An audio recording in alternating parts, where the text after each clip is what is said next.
FMCG sector की दिग्गज company HUL आखिर संघर्ष क्यों इतना कर रही है? पिछले 5 साल में कंपनी ने सिर्फ 13% रिटर्न भी दिया है और गिरावट जो आ रही है शेयर में, कंपनी के लिए अब कौन सी बड़ी चुनौतियां हैं? विश्व मोहन हमारे सहयोगी तमाम डिटेल्स लेकर हमारे साथ मौजूद हैं। विश्व मोहन, बताइए।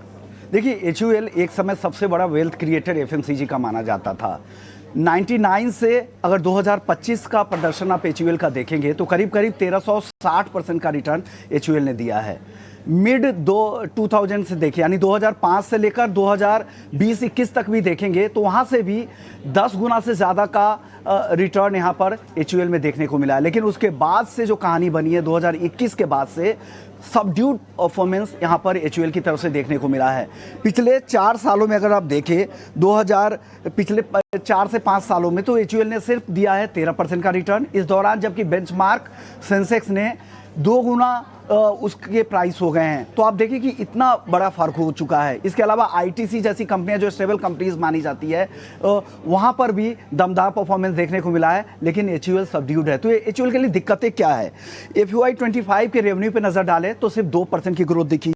प्री टैक्स प्रॉफिट देखें, यहाँ पर भी फ्लैट लाइन पे ग्रोथ दिखी है। जो ब्यूटी और पर्सनल केयर और फूड्स एंड रिफ्रेशमेंट सेगमेंट है, ये एक मेजर सेगमेंट माना जाता था कंपनी के लिए, वहाँ पर पिछले 3 से 4 सालों से लगातार फ्लैट या हल्की ग्रोथ यहाँ पर देखने को मिल रही है। पर्सनल केयर की आमदनी अगर आप देखें तो FY 25 में 3% कम हो गई है। इसके अलावा होम केयर सेगमेंट एक छोड़ दे, यही सिर्फ एचयूएल को सपोर्ट कर रहा है। जो यही एकमात्र इकलौता सेगमेंट है जहां पे डबल डिजिट 10% से ज़्यादा की ग्रोथ दिख रही है। बाकी जितने भी सेगमेंट हो, न्यूट्रिशनल सेगमेंट जो सबसे मेजर सेगमेंट माना जाता था, वो भी 5% या उसके नीचे की ग्रोथ पिछले कुछ फाइनेंशियल ईयर से रह रही है। तो एक मेजर चैलेंजेज है। सबसे बड़ी चुनौतियों की बात करते जो एचयूएल के लिए क्या दिख रही है, तो प्राइस कटौती के बाद भी एचयूएल के वॉल्यूम में सुधार नहीं दिख रहा है, यानी दाम घटाने के बाद भी यहां पर बिक्री बढ़ती नहीं दिख रही है एचयूएल की। कंपनी की सबसे बड़ी दिक्कत है धीमी ग्रोथ की, और साथ ही उसके वैल्यूएशंस को लेकर भी चिंता है। इंडस्ट्री से तुलना अगर करते हैं तो प्राइस टू अर्निंग रेशियो है एचयूएल का 52 के ऊपर का है, जबकि इंडस्ट्री की दिग्गज कंपनियों का भी 50 के आसपास का एवरेज पी है। तो एक तो महंगा वैल्यूएशन है। पिछले 5 साल में आपका परफॉर्मेंस सबड्यूड रहा है, उसके बाद भी आपका जो प्रीमियम वैल्यूएशन आप क्लॉक कर रहे हैं, तो ये सबसे बड़ी चिंताएं हैं।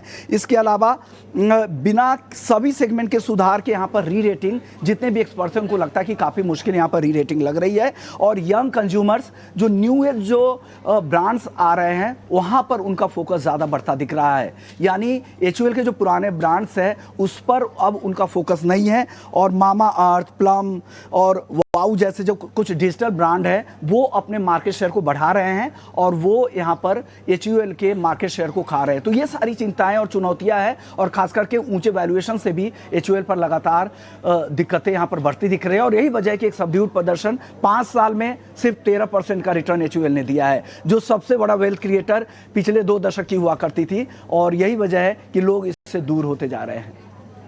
शुक्रिया विश्व मोहन तमाम डिटेल्स और जानकारी यहाँ पर देने के लिए। और राजेश, आपका भी बहुत बहुत धन्यवाद, आप जुड़े हमारे साथ और दर्शकों को स्टॉक स्पेसिफिक राय दी आज। लेकिन कॉर्पोरेट कनेक्शन में हम रुकेंगे छोटे से ब्रेक के लिए। ब्रेक के उस पार मैनेजमेंट से बातचीत होगी और आपको स्टॉक स्पेसिफिक रणनीति भी बताएंगे ब्रेक के बाद।